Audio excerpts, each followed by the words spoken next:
The Oregon Ducks are set for a revenge matchup with Indiana in the college football playoff semifinals at the Peach Bowl, courtesy of whooping Texas Tech's behind, sending the Red Raiders into a spending frenzy. That is my longest intro of the season. Welcome to the Ducks Confidential Podcast.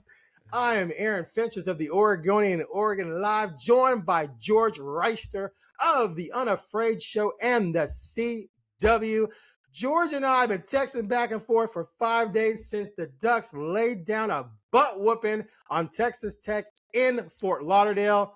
And we're going to get into what that win meant in terms of what it means for the upcoming game. We're not going to rehash too much of that game because it was 5 days out. Usually we record 2 days from the latest Ducks victory. This time it was 5 days ago. But there's still a lot to talk about regarding that game and how it applies to the Hoosiers. Anyway, George, how you been, man? Good weekend for you? Man, I've been great, man. I've just been watching this damn transfer portal numbers just tick up, just whoop, whoop, whoop. But it was expected. I knew that this was coming. And especially at the running back spot, because De'Ara Hill, Jordan Davison, they're freshmen. And Jaden Lamar is a legit college running back. I knew he was going to be out. Jay Harris figured he was going to be out because he wants to play football. Right. And there's one other running back out, right? In the portal? Yeah. Hughes. You say Mekhi? Sorry. Yeah. Oh, yeah. And that's expected. So that's 3 running backs. One of them played substantially, right? And then you're graduating Noah. So you needed 4 running backs to make it through this season. You got one that just came in as a freshman. So you hope he can contribute on some level. And then you got to get one more out of the portal. You're probably going to have to bring in 2 lower kind, and I mean this with all respect, is like guys who would be development caliber guys. Just to be able to make it through practice, you have to have at least 6 running backs. Yeah. And 4 of them have to be good enough to be able to step on the field because injuries happen. So it is, and Oregon's dealing with an injury at running back right now. You just sent out a tweet. Jordan Davidson. Yep, broken clavicle, probably out for the rest of the playoffs. Couldn't confirm the second part. I mean, sort of did, but not to the level I would want to. But how you gonna play running back with a broken clavicle? It don't work like that, brother. You just touch a broken clavicle, and it's like, Could you imagine picking up a blitz? Dante Moore, if Jordan Davis is in the backfield on pass pro with a broken clavicle, Dante Moore needs to just run now. Just take the snap and just run, because there's no way you're picking up a blitz, and you know where you're hitting the hole hard, and that's a big cat who likes to hit the hole hard. Yes. So it just doesn't seem to make sense. So, and Jaden Lamar's in the transfer portal, so if he's gone and Davidson's out, you got Noah and you got De'Ara Hill and Jay Harris. That's it. And you got to face Indiana. And after the James Madison game, apparently the policy about transfers playing was changed. Because if you are in the portal now, you gone. Like, if you decide that you are out, you out. Because I believe the reason why, and now mind you, I was not told this. So when I tell you I know something, I tell you I know it. This is George's own personal belief, okay? This isn't a hint at something this is my own personal belief. I like to be very clear. I believe that it was because kids were going in the portal that played in the James Madison game, and they played very poorly. And they were like, no, let's not do this. Because on one hand, portal kids, they want to put out good film, but it also is counter to what they need in their life, because they're going somewhere else. So they don't want to try to leave hurt, because if they get hurt, that opportunity may be gone. Yep. So now you're trying to play, but you're kind of playing timid. It's just not good for anybody. Yes, it's the entire structure is a bleep show, 100%. and you can't. It's like for old head A like what me, show? yeah, it doesn't. A what Huh? show? A A what bleep show? show. A bleep What's a show. bleep? I'm bleeping it for Kelly Doyle, so she doesn't have to bleep it. Our editor. Oh, I don't know what that means. Okay, You have to explain a to me. I poop don't know what that show. means. Anyway, Okay. yeah. Okay. Okay. Sorry. Uh, so we create this system that doesn't make any sense for anyone, and you get all this chaos. And I actually briefly, talked to someone in the portal, and they just said, "Look, I can't risk getting hurt, and there's too much money on the line, and you know where you're going." The other thing is, remember, if you're entering the portal, it's because you believe you have no future at the team you're with, the team you're with. So Well, if you that's not believe you have true. no future, well, most of the time. Yes. Most of the time. Okay. And so if you Yeah, have no when future, kids why are leave you going to risk Oregon, your yes. future? If you have no Yes, future, when why are you going to risk your future?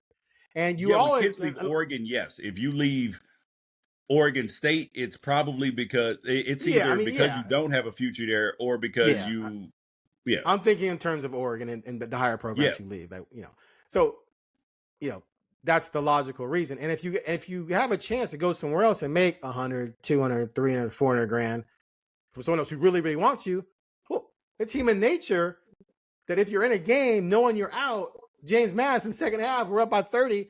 I'm not necessarily hitting the hole as hard as you might have seen me hit the hole, either as a running back or as a backer filling the hole. It's just not going to be the same, right? That's human nature. Yeah. No, it definitely is. And it's a tough situation. I want to talk about that for a second because the kids get blamed all the time. Oh my God, Right. it's kids hopping in the portal. Red flag, not a team player, blah, It's blah, the blah. Yeah. leadership that started this. Coaches have been leaving for decades upon decades. When I was at Oregon, we were literally Coach Bellotti was thinking about taking the USC job. And we were in limbo. We're like, is he gonna leave? Is he gonna stay? Like the coaches are always making the best decisions for themselves. They want economic stability, geographic desirability, career options and upward trajectory. That's what everybody wants. And that's the same thing that the players want. The difference is that the players are just starting to understand how to navigate this world. And you do have kids making bad choices because it's new and there's always an overcorrection. And like Right. anytime something has been broken, it always overcorrects and then it swings back the other way, overcorrects again, and then you end up in a sweet spot. So Hopefully. yeah, we as fans have to just deal with this, and it's unfortunate. But the issue is the leadership. Why would anybody, if you're thinking with your smart person brain, make a system where the college football season doesn't even end until the next semester is already going Right. in school for quarter Right. system teams? And then the transfer portal is open before the season even ends. You need to move the season needs to end on January 1st. Portal opens right after that because guess what you will have? You will have pretty much all the players, like all the players on Oregon's team, they would have been playing right now Right. for the most part. Pretty much Right. all of them, except for Right. like Jalil Florence and like that. But outside of that, if the season ended on January 1st, portal opened on the second, pretty much all of them would have made it through the entire season. Right. And those who And maybe now, are on their way out should take out insurance policies. yep, Done. it just is. And you got people, oh well, dude, you can't give up the bowl games. Like, yeah, yes, you can. Yes, we can. There is money to be made everywhere. Do you know what you start doing? Is you start taking those name sponsors and put them on the quarterfinal games, and you Right. just the Verbo Fiesta Bowl at Oregon hosting James Madison. You got the Orange Bowl, Miami hosting. Texas A&M hosting Miami in the Cotton Bowl, or the location doesn't matter. the naming rights and the sponsorships, that's what matters. Right. It's like we can't get out of this antiquated system and thinking, and this is why we need young blood in these leadership positions and not these old fuddy-duddies who can't the who the word change they think is a 4-letter word. 6. All right. Let's move on from that to, let's see, top 5 game in program history. The 2 national championship games, clearly. The other semifinal game. This one, I'm going to put the Fiesta Bowl against Colorado in there.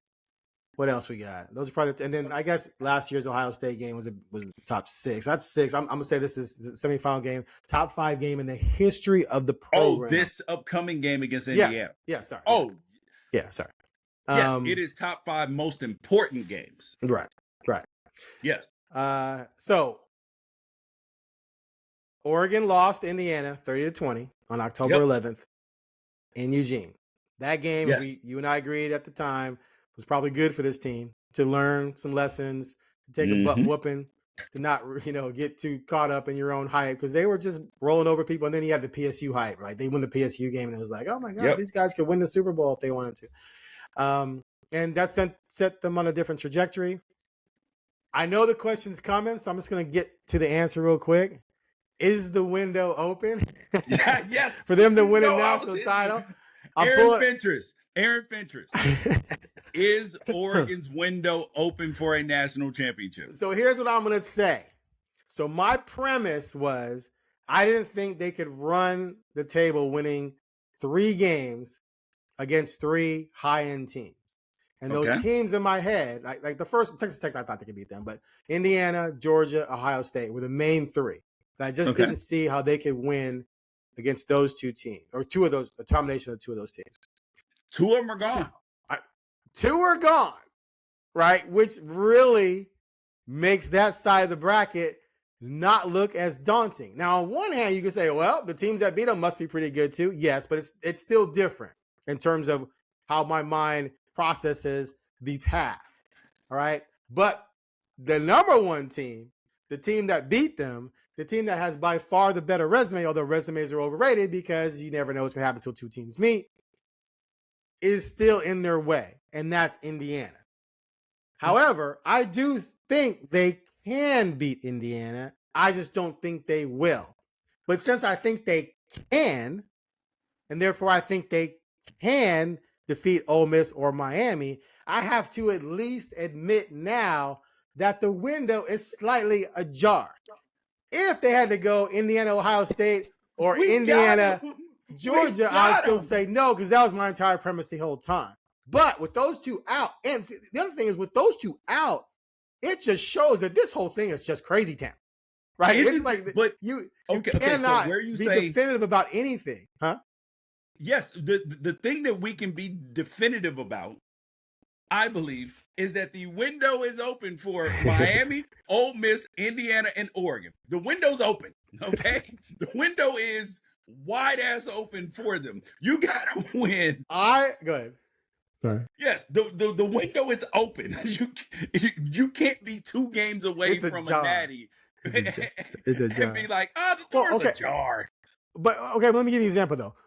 When the Chicago Bears made the NFC Championship game with Jay Cutler several years ago, that's like maybe 10 years ago or something like that, they're playing the Packers at home. I did not believe for a second that the Bears were going to win the Super Bowl. When the Blazers made the West Finals in 2019, was the window open? No. Everyone knew they were going to get rolled by Golden State. So there's, just making the semis doesn't necessarily mean you have a legit shot. But because of what's happened, I at least make it ajar. I just don't think they're going to win this week, because this is the obstacle that I'm saying. Like, I just think it's going to prevent them. And so for me, it's not Oregon open. Gets past Indiana. Well, then it's a given. I mean, look, if the Ducks are up 3 possessions with under 5 minutes to go and they have the ball and the other team's quarterback is out, then I'll declare the window open. But until then, no, I'm kidding. I'm kidding by just a little bit. No, look, it's definitely a jar. I just think, to me, this is the obstacle, one of the three obstacles that I thought they could not clear. And so that's why, for me, I'm still like, but and remember, this, right? Right. Remember all year, well, when not all year, but when it got down to playoff time and we got to talking about the Ducks' path, what did I say I wanted? I was like, I don't care who we play. Right. Just put teams in front of us that we can beat. That's it. Because there's 12 teams in the playoffs. You don't have to play all 5. You only got to play 4 to win. So just the 4 teams that get in your way, you can beat them. I 100% believe that Oregon can beat Indiana. I also believe Indiana can beat Oregon. But when we look at the ways that Oregon has to win, and I did a preview of this on Unafraid Show, video evidence of all of this. Okay. Video evidence where I'm breaking down plays and you can be like, oh, okay. There were many plays to be had. Dante's looking in the wrong direction. And part of that is plan, and Dan Lanning talked about where he felt like their plan was bad. And he literally said that in the locker room. I was in the locker room after the game. He said the plan was bad. Obviously, we didn't execute at the highest level that we needed to, but he was like, this was on the coaches. Okay. And we've seen significant adjustments by the coaches. At times, when something has gone wrong, they've been able to fix it. Now, granted, Indiana is a better version of what they were too. Like, they've grown as a team. Texas Tech was not battle tested. They beat every single one of their 12 wins was by 20 points or more. Right. Their only game they lost, their quarterback wasn't even playing in Baron Morton. Right. Morton. So that was my biggest question. I was like, Oregon has won so many different ways. Like, they've been battle tested. And it was the irony on Ducks versus them is that Dan talked about that. Mm-hmm. He was like, we've won every single way possible. They have not. So when they get drugged down into a game like this, are they going to be ready for it? Now, Indiana, they've blown mostly everybody out, but they've had to come back and win against Penn State. They got into a dogfight with Iowa, which they had to pull away with that Surratt slant or Bang 8 for a touchdown. And the Ohio State game too, 13-10. Yeah, they've been in some dogfights. Now you got another one. But the difference is this. Oregon is a more talented football team than Indiana. That does not mean, because Indiana does have NFL players on it. Oregon has more frontline NFL high draft picks and everything else than Indiana does. This game is going to come down to coaching. Can Oregon diagnose, and obviously execution by the players, but can Oregon diagnose Indiana's run stuff? Excuse me. They're simulated pressures. Right.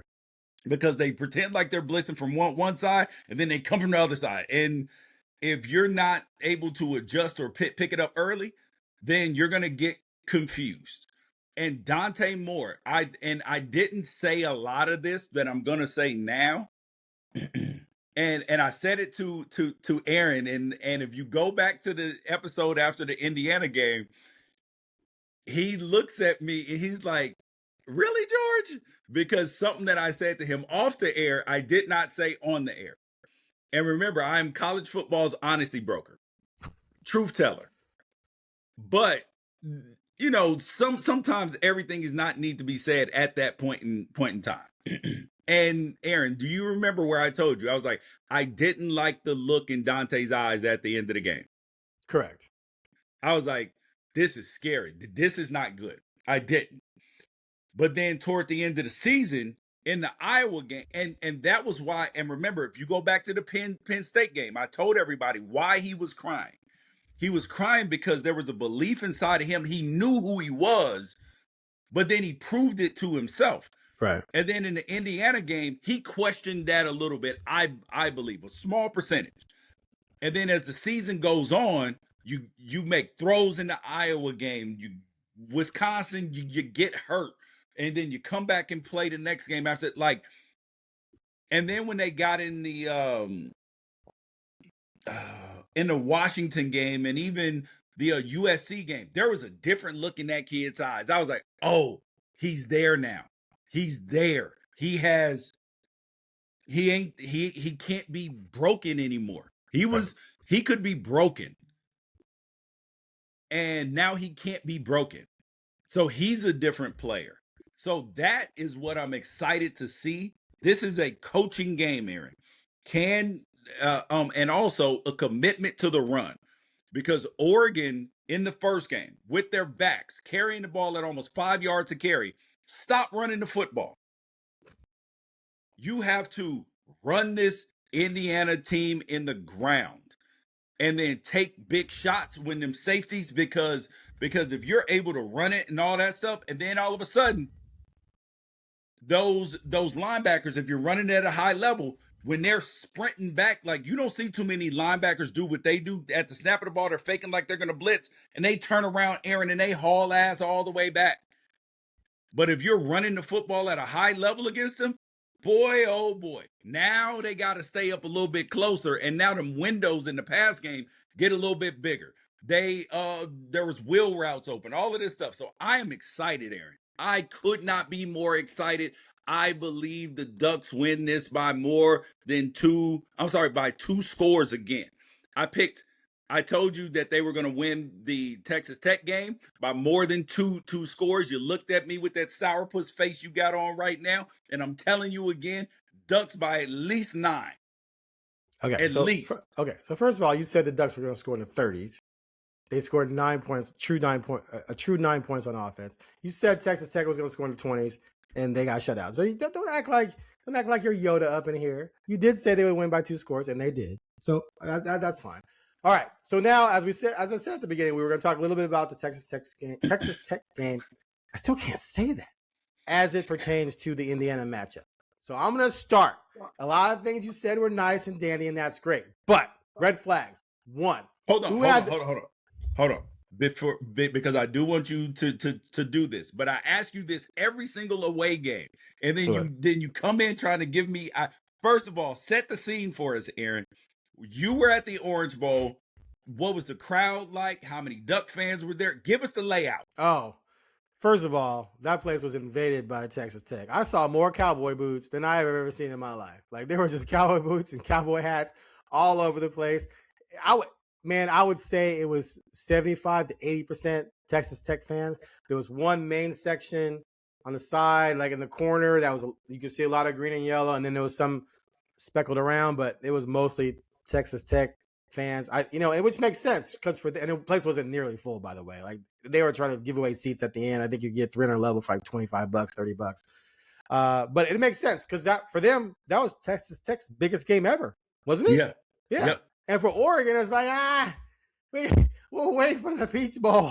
We'll wait for the national championship. We ain't about to go to no damn Orange Bowl quarterfinals. We're not too excited yet. Yeah. We're not, and a lot of them probably spent a lot of money last year going to the Rose Bowl, all excited, only get disappointed. I got to figure, because here's the thing: if I spend a bunch of money to go to Miami to watch that game and the Ducks lose, I'm gonna be pissed. If I spend a lot of money to go to that game and the Ducks win, I'm gonna be pissed if I can't afford to go to the next one because that's gonna be a better game. So I'm gonna save my money. So it totally made sense, right? Yeah. It's strategery at that point, right? So yeah, it was the least amount of fans I've seen in the Ducks bowl game that I've covered. I've covered a ton. And I can't recall one that wasn't. Maybe the Holiday Bowl wasn't as packed as I remember. So that might be one. But it was a very disappointing crowd. But that's what you get when you don't take geography into account. Like, why would you not send your only West Coast team to a West Coast city? Well, the issue is that the bowl tie-ins are still there. Yeah, get rid of that. See, they can't fix. They always, like you said, they can't change anything. They got to let it get jacked up first. Then they want to change it. Right? It's got to be a total poop show, and then they'll change it. Even though a lot of us can see the problem ahead of time. Okay, anyway. Yeah. All right, so the number 1 rush defense in the country is Texas Tech. And they shut down Oregon's run game. 67 yards on 47 carries. And no, I don't think that was It was, dude. Okay, I'll call it up right now. I gotta call it up. 47 carries, 64 yards. Of course, sacks minus 22. So they're running probably 43 carries, 88 yards rushing. No, 10. Yeah. So Yeah. so So yeah, 43 carry. It was bad. 2 yards a carry at best. So they got stuff. And all the talk about how the yeah. offensive line for Oregon was going to dominate Texas Tech and they're the best, the Joe Moore Award and blah, blah, blah. And they got handled. Well, who has the number 2 rush defense in the country? Indiana. In Indiana, we can say what we want. We're right. I mean, they had some nice runs in that game, and Oregon went away from the run too early, maybe. But still, Indiana's going to be no joke against the run. I don't see the Ducks running the ball very well, especially with if Davidson's truly out and Lamar's Okay. now gone. And so you got Noah and you got De'Aaron Hill. Those are not power backs. I think Indiana, because the best runs, hold on, wait. Jordan Davidson had 42 of the yards and 2 touchdowns against Texas Tech. And against Indiana, Davidson had 59 of their 81 yards in that game. So, yeah, he carried the run game in that game as well, and he might be out. So I think the run game is going to get stuff. Let me finish. And then you go from that to, okay, if you can't run, Indiana's coming. They're bringing the heat. Now, they may not have the talent up front that Texas Tech's defense does in terms of NFL draft picks like you just talked about, but they still can get pressure on people. As a matter of fact, they average 3 sacks a game. Texas Tech, I think, was at 3.7. So if they know you're not going to run and they can come after you, then they can still mess around with Dante. Whatever they showed him last time, they can flip it and do other different things to try and mess with him. Now, I give Dante credit for how he played against Texas Tech because even against the pressure and not being able to run, he did a great job of diagnosing the quick passing game and getting rid of the ball, which I think NFL scouts love because NFL knows you're going to have games like that. You need a kid who can just boom, boom, boom, boom, boom. But that didn't produce big plays. And so if that's the case, you're going to end up in a situation where you're not going to score 20 points. The offense scored 9 true points. The defense set up 1 touchdown. The other touchdown came at the end after Texas Tech went for it on 4th down and you got the ball to 28. So I don't see the Ducks getting to 20 points. That's going to be the problem. So you can go. Sorry, sir. Let me explain this to you, okay? Break it in. Everything that you said is true, okay? In terms of Indiana's statistical numbers and all of this stuff. There is a big difference. I've been trying to explain this to people between the Indiana defense and the Texas Tech defense. Okay. Texas Tech lines up in the same personnel that Indiana does. Like they are going to keep their linebackers on the field. They're not going to bring in nickel and all of that stuff. Difference is that Texas Tech gets pressure with 4, and they are dominant. Like Poncho, where you had the announcers calling it unforced errors with the snaps. No, those were forced errors. It was an unforced error caused by Lee Hunter's force. That was because he was on Poncho's ass. He was on his ass like back pockets, bro. And I've never heard that one before. Good. Yeah. But the difference is that Indiana's front, they're obviously good and they're strong and they're physical, all of that stuff. But the difference is that they need pressure and blitzes and confusion to stop the run game and all of those things. And part of the reason why people don't run for a lot of yards against Indiana is because Indiana scores so many damn points that you're in a negative game script the majority of the time, so you can't stick to what you do.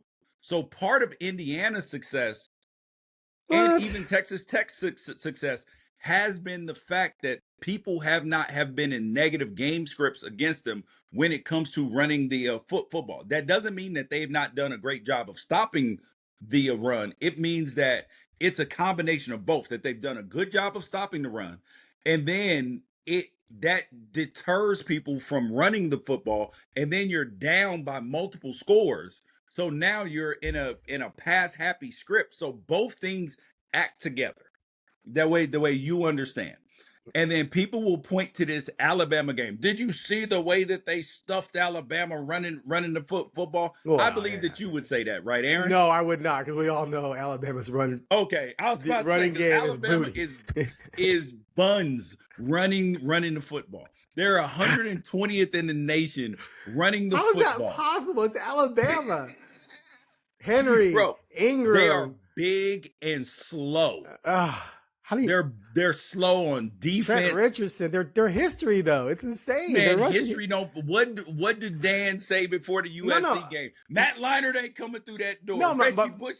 no. But my point is that that's their thing. Like for DeBoer to come in and like neglect the run game, it's like, dude, you can't do that. Alabama's built on driving people into the ground. He didn't run the ball great in Washington either. They were solid though. Yeah. I'm saying it was more opportunistic because when you have Penix and you have McMillan, Polk, and Odunze Bear.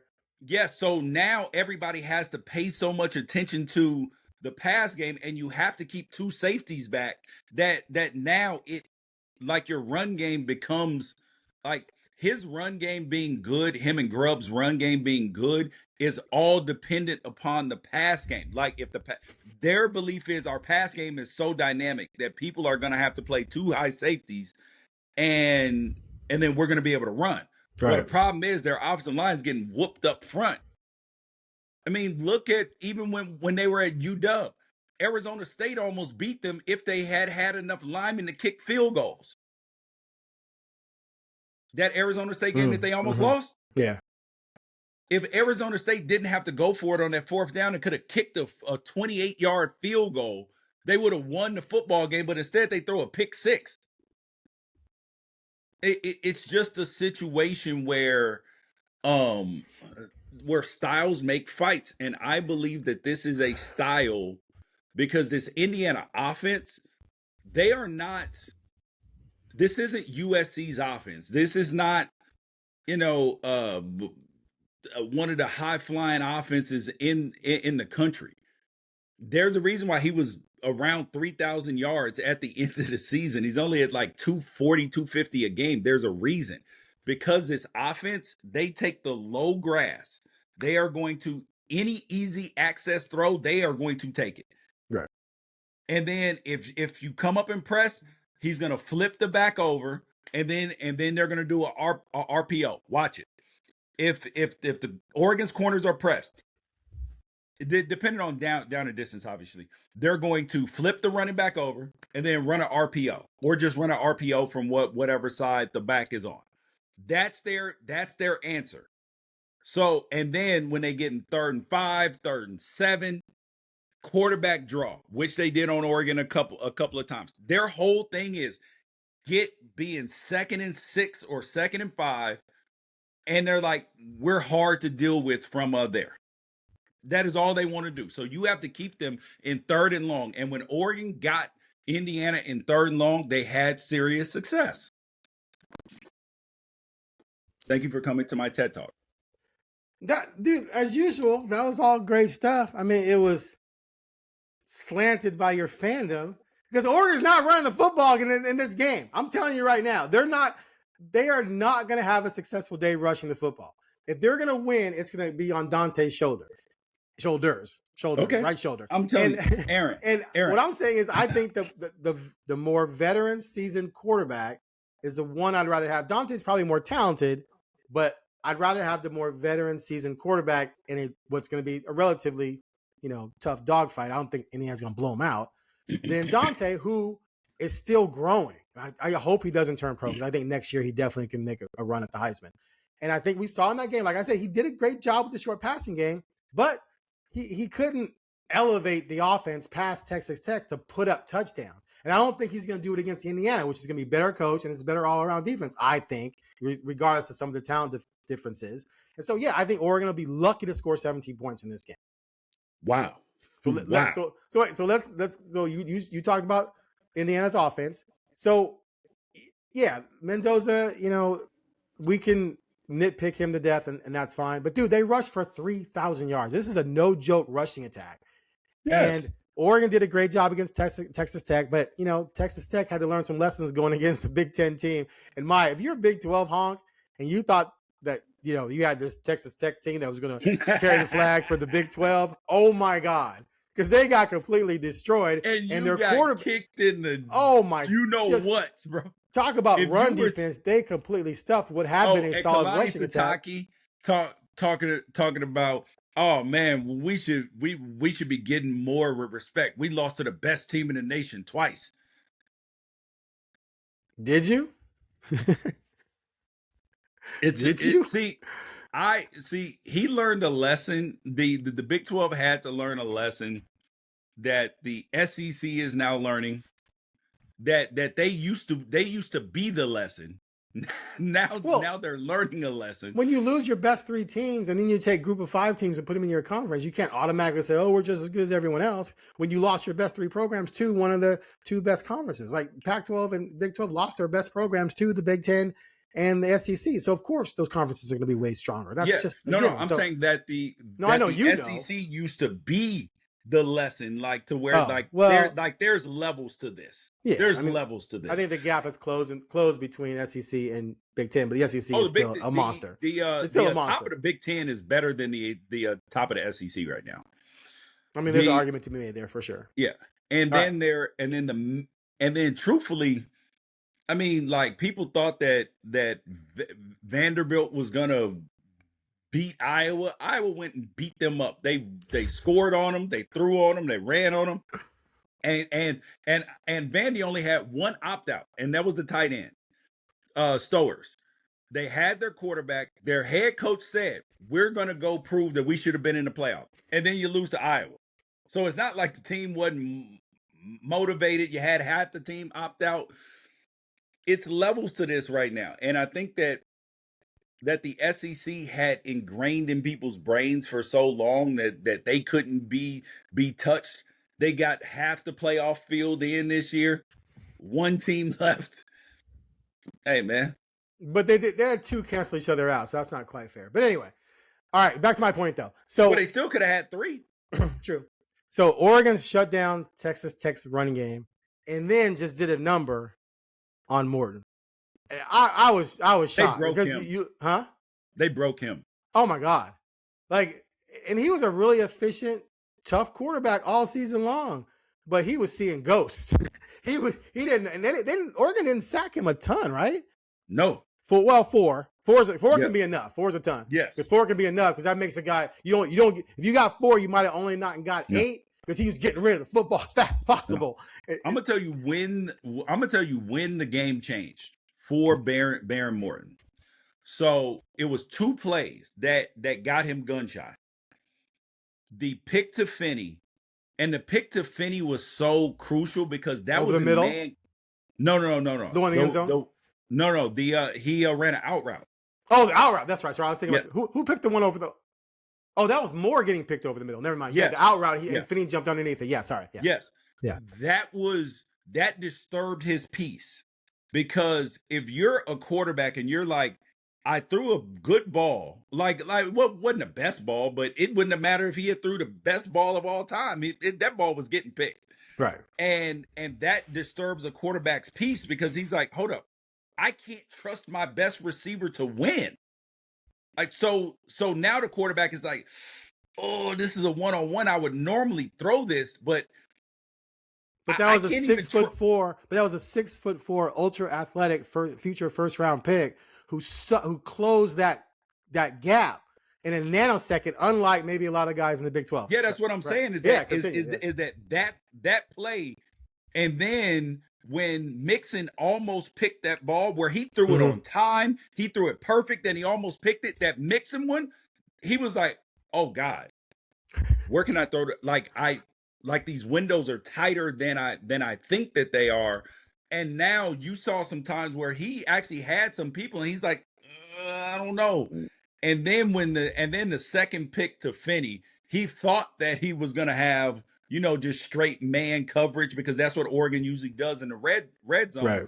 And they hit him with a trap coverage, and he threw it right to him. And now he's like, I don't even know what I'm looking at no more. Yep. I was in his press conference, and I felt badly for him. Like he was very dejected, very upset at himself. He knew the defense played well enough to win, and he just couldn't put any points on the board. And he was asked about that play, and he said I thought they were in one coverage, and they were not.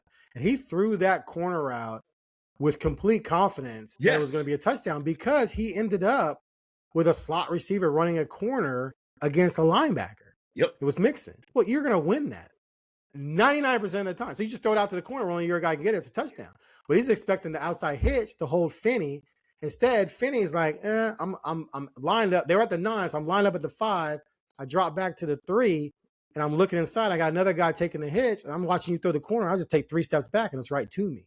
And that's just, as a quarterback, when you are confident that you are going to throw this route, which you've thrown numerous times, and it ends up being an easy-ass pick, that just messes with you. Like now, and you've already been getting hit, like you said. You already threw the other pick, and now you're just done. You're just done. What? Because you can't trust what you see. Yep. Nothing that you think is open is going to be open. And remember, you called me crazy when I told you that they were going to shake Morton and pick him off multiple times.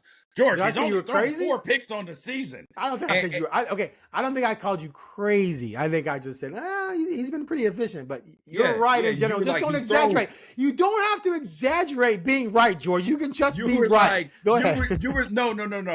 You were adamant. George, he's only thrown 4 picks on the season. And blah, blah. I was like, Aaron. See. Here's the difference between me and you, Aaron. Oh my God, here we go. Here's the difference. Here we go. Is that I'm a visionary. Okay, you're a visionary. And I can see what's coming. Mm-hmm. And to your credit, because we need people like you to keep us in check sometimes. Okay. Is that you are a scientific, evidence-based, like this is why it is hard for a lot of people to argue with you, because you are going to take the data that you have and formulate a conclusion. And most times in life, that is going to lead you to good outcomes. Can we agree with that? Yes. Am I lying about you, or am I true? You're right about that part. I'm just letting you finish so I can correct your other mistakes. Go ahead. So the other part is that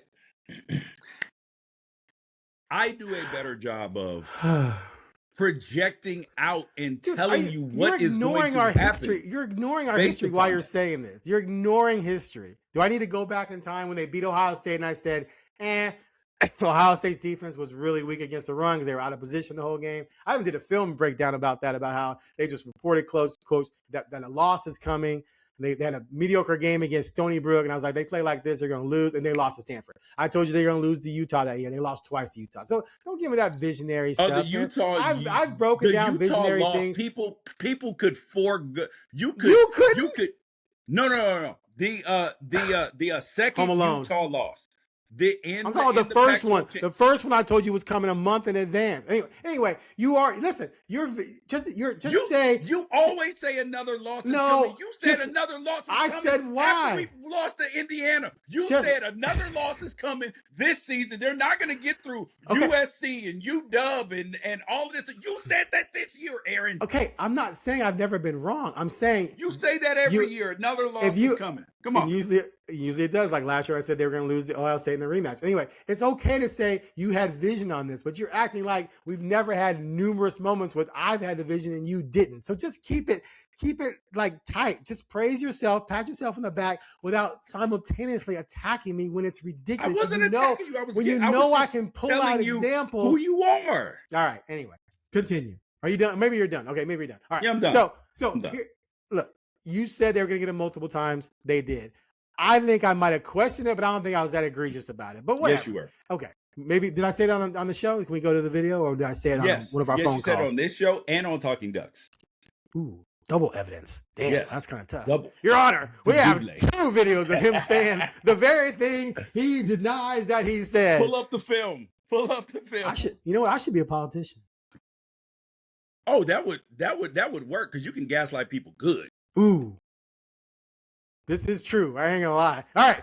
Anyway, moving along. So that's my thing, dude. I just think the Texas Tech game, to me, raises way more red flags for Oregon against Indiana than it squashed red flags. And that's why I'm sticking with Indiana winning this game. What is your final score, sir, for Friday? Well, this is definitely a threat level 5, of course, if I got them losing. I think it's going to be an entertaining game. I think it's going to come down not to one or two plays, but more like, 4 or 5 moments where it's like, Indiana just did it better. Right now, I'm sitting at like a 24-17 type number. I think that feels good. What? How's that crazy? Why are you rocking back and forth in your chair laughing at me? Okay, what do you got? This is a 27-17 Ducks win. Oh my God. Okay. Hey. Mark this reaction. Mark this reaction. 27-17. I never reacted like that. What are you talking about? I don't know what you're doing. That's 27-17 Duckies. Okay. Threat level. What did I give the Texas Tech threat level? I can't remember. Maybe a 4? I think I gave it a 4. Yeah, I think you did. This is a 4.25. Man, you're confident, huh? Yeah. I'm confident in this game. So let me make this extremely clear to everyone. Mm-hmm. Come on. Okay. Make it clear for us, Aaron. I'm picking Indiana. Good. But if Miami wins Thursday night, I will be actively, with no shame, pulling for the Ducks to win on Friday night. Because, as I've stated numerous times, I want nothing more in life outside of family stuff. I want to get it back later. Dad, you said I don't want anything more in life. I want this more than I want the Bears to win the Super Bowl this year. Because I don't think they're going to, so I can say that. If you told me right now the Bears can win the Super Bowl, they're going to lose in the first Miami, round of playoffs, Oregon national championship game, The Bears are going to lose in the first round of the playoffs. And I might be saying that like the Bears are 16-1. I wouldn't say this, but but anyway, you get the point. I am Ken Go, great Oregonian reporter for decades, was a mentor of mine back in the day. He once said to me, I don't root for teams, I root for the best story. He said it to me like 20 years ago, and it always stuck with me. And it's like, yeah, that makes sense. The greatest story by far would be Mario Cristobal and Miami against Oregon in Miami. I got chills just like thinking about that. So do you believe that that's a bigger okay, I have a question.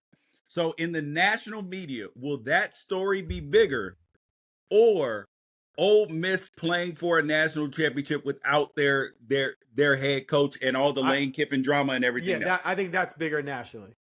Because I don't think as many people care about the Mario coaches leave all the time, right? Yeah. Most people probably forget. It would be bigger to Oregon and to Miami. Yes. Yeah, of course. 100%. Right. 100%. And I don't care about Ole Miss. And I don't care. Right. So I don't care about them that much. I think it's a fascinating story. Like the next best story for me would be Ole Miss winning it and Lane Kiffin never winning a national title would be amazing. I would prefer. The karma would be. That would be. If the Ducks lost, I would actually. Well, so if Ole Miss beat Miami, and then the Ducks lost to Indiana, I would be rooting for Ole Miss with all my heart. Right. All my heart. Because number one, Indiana doesn't get to jump the line. I know. Like Texas Tech. You don't get to jump the line. You do not get to jump the line. It's so unfair. Get to the back. It's so unfair if Indiana wins a national title before Oregon. Oh my God. That's just not right. That would just right. Oh, that would just sting. Ohio State, Alabama, Georgia, you get it, right? Even because Auburn, here's the thing: you get it. Oregon could not, Florida as a State, program, right? If you think about it as a program, Aaron, there is no way for the past 25 years, like when you encompass the 25 years, the building of the program through with prior to NIL transfer portal. You get to the national championship. You get to another national championship prior to that. There is no way for Oregon to be closer to a national champion. Like, there is no program that is closer to a national championship without winning one. Having ever won one, you mean? Yes. Yeah. Right. Yeah, it's not even close. So then to have somebody jump the damn line in 2 years, that would hurt a little bit. Right. That would suck. And let me make something else clear too. I make predictions, what I honestly feel, and a lot of people remember the negative things. They don't remember the positive, like the positive predictions I've made on Oregon You've that been have an come Oregon true. homer all year. Like, let's not. But I mean, just over the years, like it's. Yeah. I think people ignore that. Like if I say, "Oh, I think Ducks are going to win," they ignore it. If I say Ducks are going to lose, they remember that. Um, I I want to see Oregon win one just so everyone can chill, man. Like this fan base is on edge because it's come close, and there's these teasing moments, and then there's these dramatic Yes. disappointments, right? You know, you lose to Ohio State in the Rose Bowl in a great game, okay. You get roasted, that's just like a gut punch, and you had already beaten them. You know, Ohio State, when they played them after beating Florida State, like that was the biggest win in program history. Then you play Ohio State, Ducks were favored, and you got smoked, and you got smoked in a way that everyone always said Oregon's going to get smoked, right? And it's just the 2019 season, you lose at Arizona State, right? And so, and the Washington, you're favored against Washington in the Pac-12 title game, and you lose. So there's all these close moments, and at some point, it's just gonna mess with your psyche. And so I can sense and I see it, and I think that's part of the reason why people just can be so venomous, because there is this edge and this angst with the program that are we ever gonna break through? So I would prefer to see Oregon win it, as long as it ain't against Miami. Because I'm gonna tell you right now, Oregon Miami week, I'm letting it hang out. I'm letting my Miami Hurricane freak fly. I'm going to be the most hated man in the media, and I don't care because I'm going to be like y'all are. I'm going to act just like Oregon fans act because that's my team. But I want Oregon to win it as long as it's not against Miami. Oh, my God. If we play Miami in the national championship, we are going to smack. It is going to be BTA, belt to ass. If we play Miami, I promise you, that would probably be a 3-touchdown game if we play Miami. Crazy. And then, I mean, granted, I still got to do the breakdown of it. But Aaron, it will be nothing greater in the whole world. Do you understand how glorious winning our bet and doing it against Miami would be? Oh my God, you would never live this down. I swear to God, Aaron, you will not want to do the pod with me next year. I will be acting a donkey. Let Oregon win the national championship, Aaron. I promise you. So I fashioned against Miami.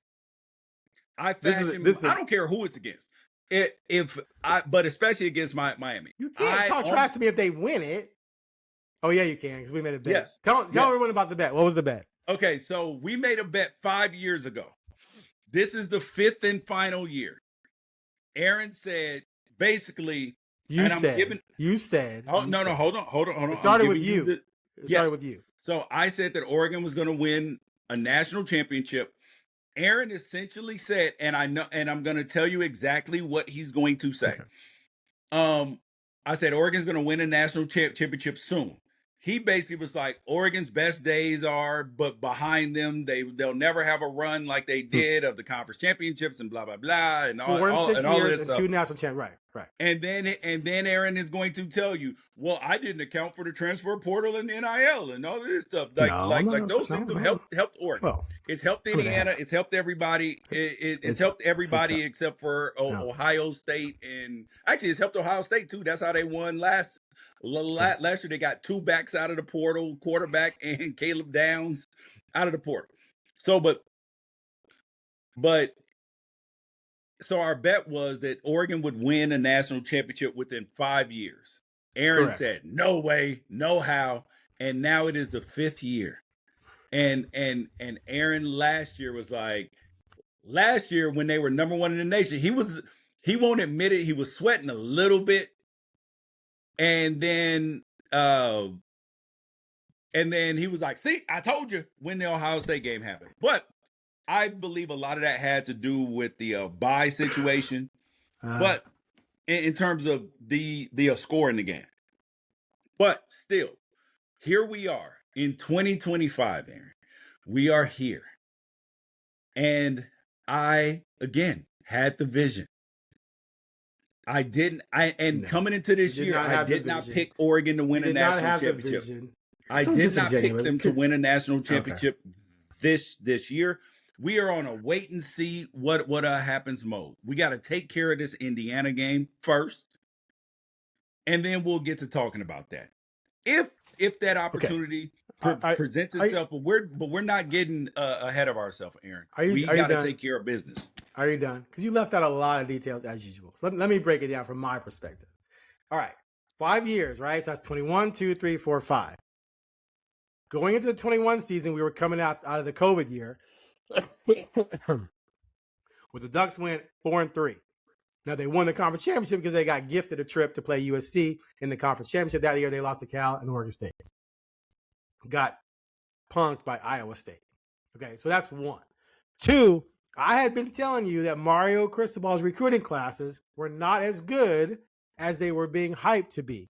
Aaron 100% said that. 100%. And he was right.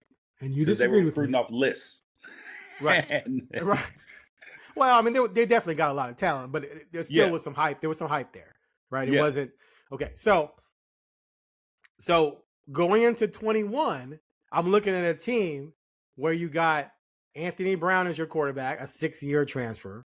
They had Ty Thompson, but we didn't really know what was going to go on with him. And the talent and depth, the defense was okay, and it was just I just didn't see it. I didn't have the sense that moving forward it had something going that was going to allow it for Oregon the vision. to win. You didn't have the vision. My reference to the past was with Oregon in the past, covering the greatest era ever, 4 conference championship games in 6 years, 2 national championship runs. You talk about vision, dude. My vision in that stretch is literally Yoda-like. Like, I'm not going to bore everyone with the details, but I've gone over it with you and the things I broke down in advance, both good and bad, that happened. Okay. But the point is, I didn't see the same thing in 21, 5 years out. A lot has happened since then that has helped you. Number one, by far, the portal I told NIL you blowing up. It doesn't matter. It was still I'm not. Dude, it didn't matter. It doesn't matter to the bet, but that was never part of your vision. You thought Mario was stacking classes and it was going to win a national championship. He was not stacking classes, and he left, something you never saw coming. Talking about vision, I said Mario the day he got hired would leave for Miami as soon as Miami came calling. So talk about vision. So I did not believe Miami was going to come open, because at that point in time, they did not look like they were on a trajectory to come open. But you didn't. They just hired someone. But anyway, the point is, you didn't think Mario would leave it anyway. Even that year you did. When I told you, Miami's struggling, watch out. No, there's no way Mario's going to leave. I didn't think that they were going to fire him. I did not think that they were going to fire him. Regardless, you still didn't think the Mario would leave. No one in the state thought Mario was going to leave for Miami except Aaron Fentress. Let's just put that out there. Not one person in the media thought that was going to happen. I was on an island by myself, laughing my ass off at these people. Yes, you were. I just went to Miami. Halfway. So hold on. And about halfway through that season, before what's his name got fired at Miami, I had a conversation with a player that played with Mario Cristobal, who's a current NFL coach, who I'm very close to, who talked to me, and he was like, George, he will, if Miami comes open, he's taking that job. And I was like, really? He was like, yes. And the reason why is he was like, you have to know Mario. He was like, we're all. So like Mario was part of that same era with like Ray Lewis and Michael Irvin. You see how psychopathic that they are about Miami. He was like the Rocks the same way. He was like, all of the guys that played in that era are like that because of all the stuff that we went through and everything else. And I did not fully understand. Because you didn't have the vision. No, I just didn't understand that they were crazy people like that. But here is the point: is that Mario, honestly, he is right where he should be. He is where he should be. Duh. And this is actually one of the things that I love. I love because Mario's situation, leaving Oregon and going to Miami, is the same reason why Clark Lee is still at Vanderbilt. The same reason why Jeff Brom is still at Louisville. The same reason why Kenny Dillingham is still at Arizona State. The same reason why there's one more. But Brent Key is still at Georgia Tech. They're at their alma maters. They played there, all of that stuff, and they want to build that up. And that's why they didn't leave.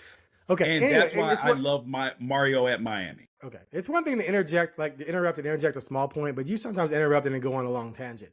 The bottom line is I'm the one who saw that day one at his press conference when he was being introduced at Oregon. So I had a vision. You did not. No one else did. No, I knew he was you were hoping as a Miami fan. No, you were hoping as a Miami fan.